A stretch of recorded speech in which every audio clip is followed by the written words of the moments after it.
What's going on, guys? I hope you're well. It has been a while since I've been on. I tell you, I've been busy getting a lot of music done and getting a lot of other stuff. As I said, I think I posted I just realized that I could post on that community thing, like almost like a Facebook post on here. And I wanted to jump on here. It's been a while, but I also said that I'm still waiting on the engineer, and I am. Excuse me. I just sneezed. There's some dust in the air. Jeez. Anyway, the engineer is working on the stuff, and it's him trying to connect with the company that's building this tiny home. It's basically a company that builds storage buildings and sheds and stuff, and converting that. But they're going to have to frame it to residential framing, which to a certain degree is the reason why I picked this company, is they already do. They already do to a certain degree. Excuse me, I sneezed earlier. Oh, man. Anyway, they already do. And what I'm going to do is supply them. I'll ship them the windows and get the door and everything done. And they're going to frame in the bathroom. He's going to specify that, the floor joists have to be about a 2x8. I got to go by what the engineer says, because this is what the building inspectors are going to sign off on. You have to be very careful about this. You can't shortchange that, because they may look at the plans and say, we can't do it. I think the engineer needs to look back, and maybe we recommend he do this because this is what we require out of it. I don't know. The engineer architects know this stuff. This is the thing about if you get into wanting to do a tiny home. I can see all these people in these Facebook forums. I don't know how they're getting away with this, but the thing is each state law is different. You can use those, what they call pile footings, or I forgot what you call them, where they put them into the ground. They almost look like little poles. You hammer these things in the ground, pour concrete in them, and you can put them up on those posts. But South Carolina and the building code doesn't allow that because of the wind shear, and it needs more, as the engineer stated, it needs more weight of concrete to the weight of the building and distribution for the lift. In other words, to make sure that building doesn't go anywhere, those anchors in the ground of that concrete, it's got to be able to anchor that thing, foundation it down, so it doesn't go anywhere and it's permanent. And you want that. I mean, I trust that. If I'm going to live in that thing, I got to know that it's safe. I've got to know that the thing is not going to up and fly away, and I'm going to be like Dorothy in The Wizard of Oz, spinning around with Toto, and God knows where we land, That's not a good thing. Odds are I probably would end up in a tree in Boise, Idaho somewhere from the East Coast here. Unfortunately, we don't want to do that. We want to make sure, but at best, it's got to be able to handle wind shears. And as you know, any house around here, I'm in a hurricane zone. I'm in a wind zone, so that makes it different when it comes to framing. They have to do the strapping and all of the truss hooks and the floor joist hooks and everything, that the strapping, everything that has to go with the wind with the wind zone requirements, and they're going to do all that. But it's just one of those things you want to make sure that if any house around here, like I was fixing to say, is that I wouldn't hang out here in any house in a Category 5 hurricane, And you get some places that are prone to tornadoes, and that's the weird part, is they drop down anywhere. You don't know they're coming. You don't get much warning. It's scary. So with that, they try to warn you the best they can in those areas, and some people have, in certain prone areas, have basements or shelters for that sort of thing. And you want that. You do. Here, not so much. It's just hurricanes. We get a warning, and you just leave, You can board up your windows, but, depending on the size of the hurricane, you don't know what's going to be there when you get back. You really don't. Anyway, moving forward, all is well with me, but when I get this house built, I want to get it built, and, I know a lot of people want to get into van life and traveling in an RV and live full-time, and there's some things maybe you should think about before you do. There's a lot of people who talk about, how I quit van life and how I quit RV life, and try to be negative about it. There's nothing negative about living in a van or RV, but you have to figure out what you're willing to live with and what you're willing to live without. I talked about that about a year and a half ago or more in a video. I was driving in the road and really explained all that, things that you might want you have in a house. Is it really crucial? Do you need it in a van, In my life, I don't really need that. When I live in this small house of mine, the kitchen isn't going to be real crazy intuitive. I'm not Martha Stewart, Martha White. That's the biscuits. That's a lady in history. But I'm not, Martha Stewart and going to cook a big turkey and stuff like that.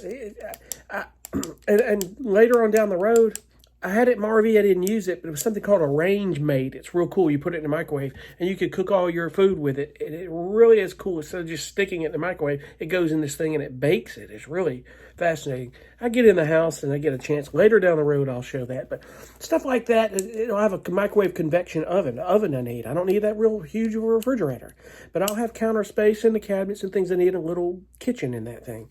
It's a tiny house. This is not a 4,000 square foot home with a big kitchen, like what is downstairs here.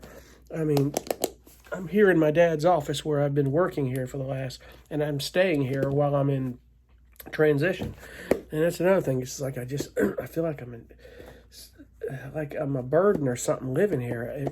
I'm not used to it, and I really want to get this house built. But it's going to take a little while, and we're going to get it done. But basically what I was saying is you got to be willing to what you're willing to live with it or not. And part of living as a minimalist is that none of that matters. You get what works for you. If you like an Ideal coffee maker, you can take that in the van with you if you want to make space for it. A microwave can do it.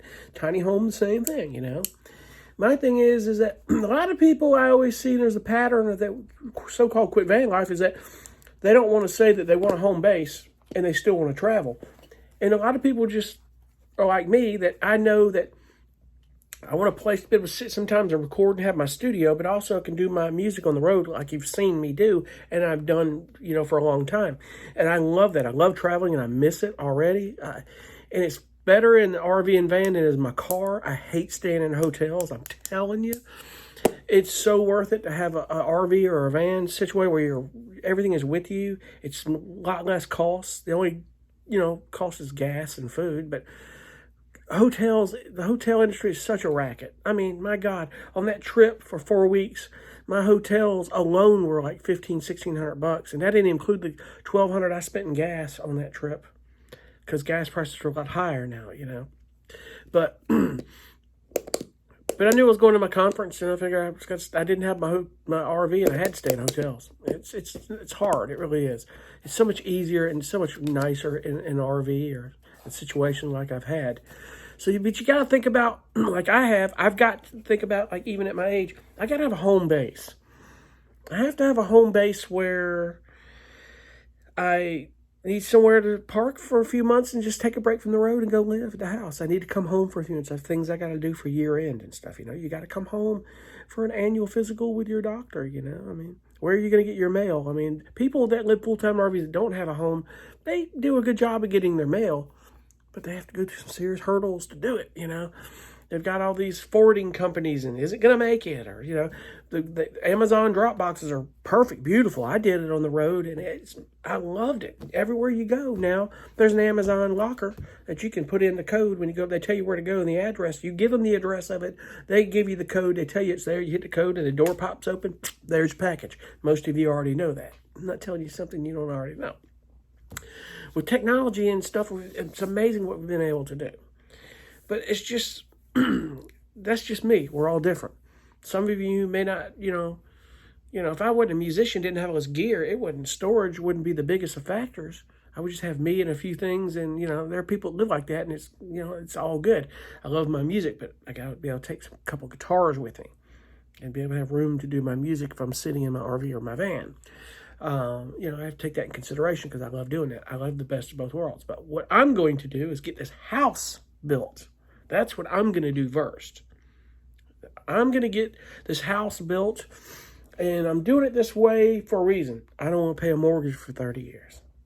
I already own my property outright, thank God. And this is the thing to think about if you're wanting to do something like this. Is that there are apartments here where I live, 20 minutes up the road, that are 543 square feet, studio apartments, $1,500 a month.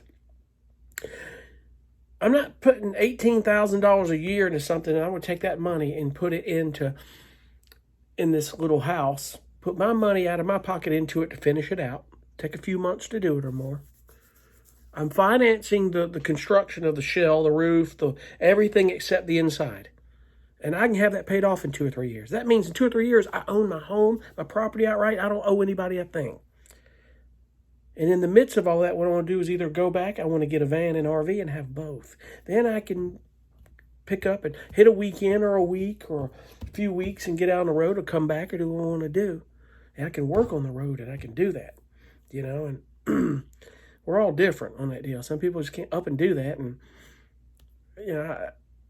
it is what it is and I get it, But if you get out there in van life or do this sort of thing, you got to have some income. You do. I think Bob Wells, one of the first things Bob Wells says, you need income. You got to do this. So first things first, I want to get that in motion where I have that. And I've got my home base. I'm not giving it up. I don't want to. The only difference is I've got a lot of grass to cut, and that's par for the course. That or being an HOA, and I can't park an RV there, and I have to live in this, and it costs a lot more money. I own this outright. I'm not in a 30-year mortgage. And I got such a big lot. If I want to build a house to get a mortgage or do something later, I could build a bigger house in front of it, and that could be the guest house. That's the whole point of that. It's going to be the cool point of that. Because, my lot is over a half an acre or more. It's 0.52 acres. So it's big. It's quite a bit of grass to cut. But I just have to, when I'm out of town, have somebody in season go by and hit it with a lawnmower and cut it. I have to pay them to do it. That's part of that cost. That's okay. You plan for that. It is what it is. You're going to have to pay for something somewhere, someplace along the way. Nothing in the world is ultimately free. There's depending on what you want to live with and what it's going to cost, what you're willing to pay. I know people, I have family members that live in these huge homes. They spend a ton of money, spend a lot of money. Sometimes I think they're enslaving themselves in debt, but they're living what they want and what they're happy with, and that's fine. I don't have a problem with it. I don't care about all that. I just like living minimal, and I like living in smaller spaces. I'm not married. If I were married, I would have to be with a girl who was like-minded or like that, or we would have to build a bigger house in front of it to please her, I guess. I don't know. I'm not... my mind isn't thinking about that right now, but, who knows? That right woman come along, you never know. She may play music like me and enjoy it and love to travel, and she may enjoy the same things, and we're, two peas in a pod. That's life. But so be it. One thing at a time in life, folks, no matter how old or young that you are. But anyway, that's my plan on this deal. I want to do this. But, my thing is think about some things that you want to do. If you really want to, if you're wanting to get into van life, there's a lot of talk about this on the internet. Just make sure you don't get false expectations about van life. Guys, no matter where you live in, life is life. It's not, some of these van channels like to make things look like they're so perfect. Everything's on. It's euphoric, and you wake up, everything's perfect, and you got my little latte and my chai tea and my shelter puppy, and we're just perfect in my G-string hanging out the back of the van by the beach, They can portray it one way, but not every day's like that. There are times that living in a van and RV can be a real pain in the ass, and I've felt that, and I was like, damn, what did I do? Or I had those days, and I'm like, I love it. It really is nothing wrong with it. It's just, in your house, you're going to have days that are frustrating. You have days where something goes wrong in the house and maintenance, and you got to call repairman to fix it, or you got to go cut the grass, or you got to do something, or something, a bill comes due, or it's a lot of things. In an RV or a van, you still have things to pay for. If you have a note on it, you've got that. If you have taxes on it and insurance, you got that. And that's another thing I want to get on and talk about. It's a whole separate video I think I want to talk about is the difference between living in a van and RV and some things I think you need to know. And I want to talk about something else that's really cool. And I mentioned something about paying rent that I hate. In that same video, I'm going to talk about if you really don't want to pay rent, I've got a plan that might work for you that I think you should consider. If you plan it outright, in 4 or 5 years, it puts some cash in your pocket that you wouldn't have if you paid rent. And we'll do that comparison. We'll talk about that later.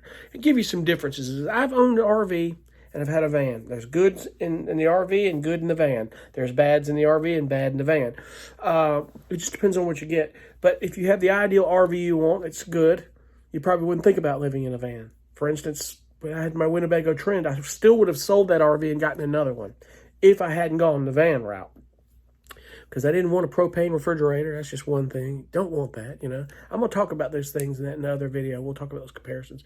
But I just want to jump on. I hadn't talked in a while. I hope you guys are well. Coming on with this house, as soon as I can get the engineer to get me the plans.